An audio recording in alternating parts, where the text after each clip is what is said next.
Tadi sudah ditayangkan video awal ya. Kita lihat di sana. Lukas 23 ayat 34. Dikatakan begini. Yesus berkata, "Ya Bapa, ampunilah mereka sebab mereka tidak tahu apa yang mereka berbuat." Dan mereka membuang undi untuk membagi pakaiannya. Saya tidak akan bicara mengenai masalah membuang undi untuk pakaian Yesus yang diperebutkan oleh tentara Romawi. Tapi hari ini saya akan bicara di perkataan Yesus yang berkata, "Ya Bapa, ampunilah mereka sebab mereka tidak tahu apa yang mereka perbuat." Ini disampaikan Yesus bukan pada saat Yesus sedang berkumpul dengan muridnya dalam keadaan santai, bukan. Bukan diucapkan Yesus pada saat sedang dalam perjalanan, bukan. Tapi diucapkan oleh Tuhan Yesus pada saat dia sedang disalib. Itu yang terjadi. Di saat dia sedang menderita, di saat dia sedang menanggung beban yang berat, ketika dia menjadi manusia, di saat itulah dia mengucapkan apa?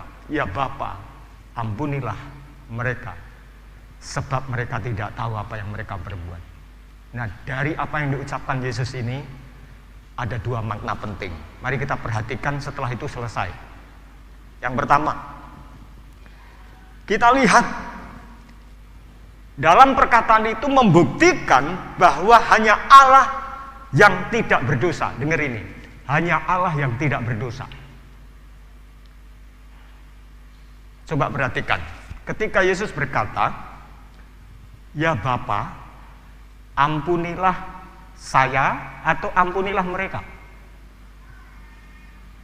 Kalau Bapak Ibu, ini Yesus sedang disalib dan menjelang ajal kematiannya.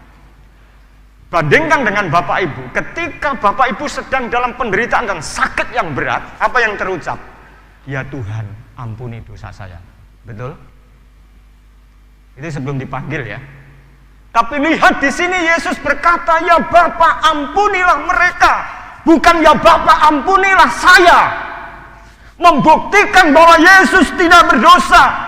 Membuktikan bahwa Yesus adalah Tuhan yang punya hak besar untuk kemudian mengerti apa yang harus dilakukan, tunduk kepada Bapaknya, memungkinkan pengorbanan untuk bisa memberikan penebusan kepada manusia yang berdosa.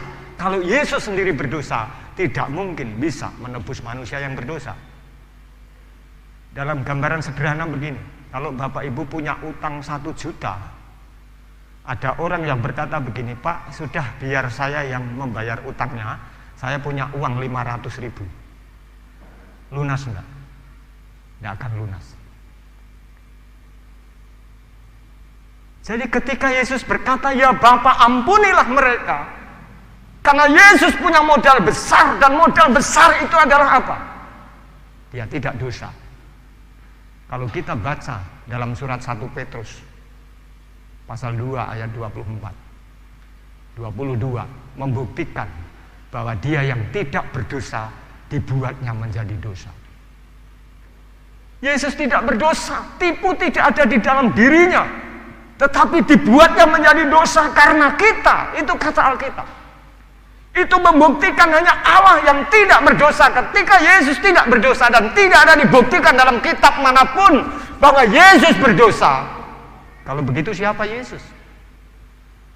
Itu menjadi penting. Jadi ketika doa ini diucapkan, itu membuktikan Sang Firman yang menjadi manusia itu. Sang Firman. Karena Yohanes berkata, pada mulanya adalah Firman, Firman itu bersama-sama dengan Allah, dan Firman itu adalah Allah. Ayat 14, Firman itu telah menjadi manusia.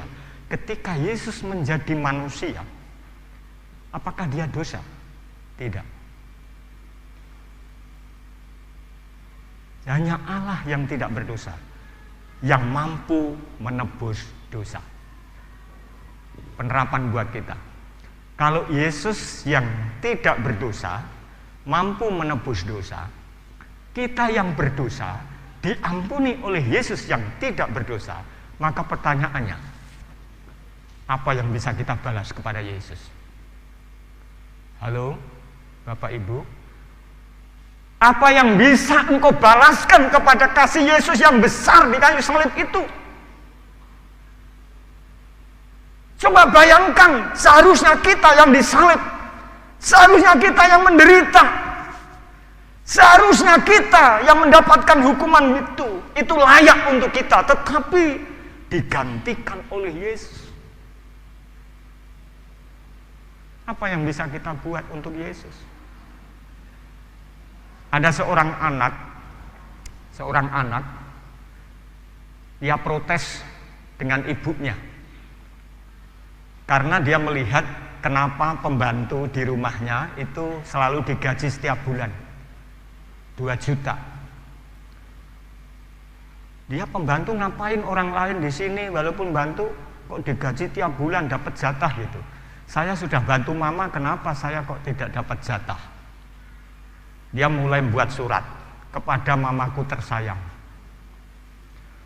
Kemudian menuliskan ini, saya sudah bantu mama cuci piring, tolong diperhitungkan per hari 500, 30 hari berarti berapa itu? Sekian. Mama, saya sudah bantu ngepel, sehari 1.000, 30 hari 30.000. Mama, saya sudah bantu lipat baju 500 per hari, kalikan sekian, total 1 juta. Jadi setelah ditotal sama anaknya 1 juta. Tertanda anakmu tersayang. Kemudian surat itu diletakkan di meja makan. Setelah diletakkan di meja makan, dengan harapan ibunya ketika ke tempat meja makan dia akan baca surat itu. Betul, ibunya datang ke tempat meja makan itu dan kemudian menemukan surat itu. Anaknya ini ngintip. Ketika ibunya membaca surat itu, dibaca begitu, kemudian ibunya menangis meneteskan air mata, Bapak. Si anak yang mengintip itu berkata begini, ibu sekarang sadar, mama sekarang sadar bahwa dia harus menghargai saya karena saya sudah bantu mama cuci piring, ngepel, lipat baju dan lain sebagainya. Pasti mama menghargai saya, dia sedang sadar dan menyesal selama ini tidak menghargai saya. Itu ungkapan anaknya. Kemudian mamanya ambil kertas dan dia menulis surat, kepada anakku tersayang, pada saat kamu aku kandung 9 bulan 10 hari, biaya untuk pemeriksaan itu sekitar 10 juta. Pada saat engkau mama lahirkan dengan sesar, biayanya 17 juta di rumah sakit. Pada saat engkau vaksin, biayanya kurang lebih sekitar 10 juta. Pada saat engkau sakit, biayanya 5 juta. Pada saat engkau menyusui, susumu beli, harganya kurang lebih 10 juta. Kemudian total, anggap saja ya, 50 juta. Semuanya gratis untuk anakku tersayang. Tertanda mamamu yang mengasihimu. Diletakkan di meja makan. Anaknya yang mengintip, mama sedang menulis surat untuk menggaji saya. Pikirnya begitu. Mamanya pergi. Setelah pergi, anaknya datang ke meja makan itu dan kemudian anaknya membaca daripada surat itu. Setelah dibaca, anaknya menangis. Setelah itu dia mencari mamanya. Setelah ketemu dengan mamanya dan dia merangkul mamanya, maafkan aku. Aku yang tidak mengucap syukur, yang tidak mengerti akan besarnya kasih-Mu. Selama ini aku tidak bisa membalas Engkau. Aku selalu perhitungan dengan Engkau. Saudaraku, hari ini, kalau saudara-saudara perhitungan dengan Tuhan, renungkan siapa kita. Tuhan kita tidak begitu besar mengasihimu. Tuhan sudah begitu besar memberikan harapan kepadamu. Tapi engkau perhitungan dengan Tuhan untuk setia saja tidak mau. Untuk engkau ibadah dengan setia saja tidak mau. Kehidupanmu selalu menyakitkan hati Tuhan. Hari ini peristiwa salib menyadarkan kita betapa besar kasihnya Allah kepada kita. Apa balasan kita? Begitu perhitungan kita dengan Tuhan.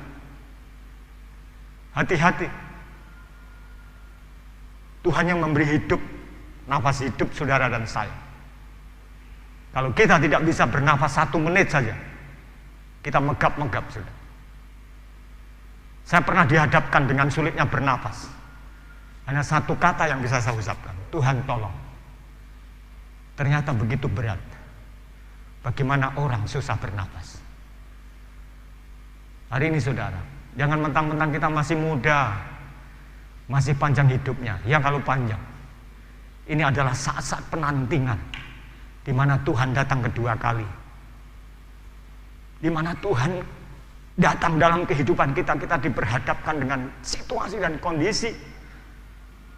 Satu hal yang sangat penting, betapa Tuhan mengasihi kita, tapi berapa besar kasih kita sama Tuhan. Itu pertama. Yang kedua, terakhir, makna dari ya Tuhan, ampunilah mereka sebab mereka tidak tahu apa yang mereka berbuat. Yang kedua, hanya cara Allah saja yang dapat mengampuni dosa.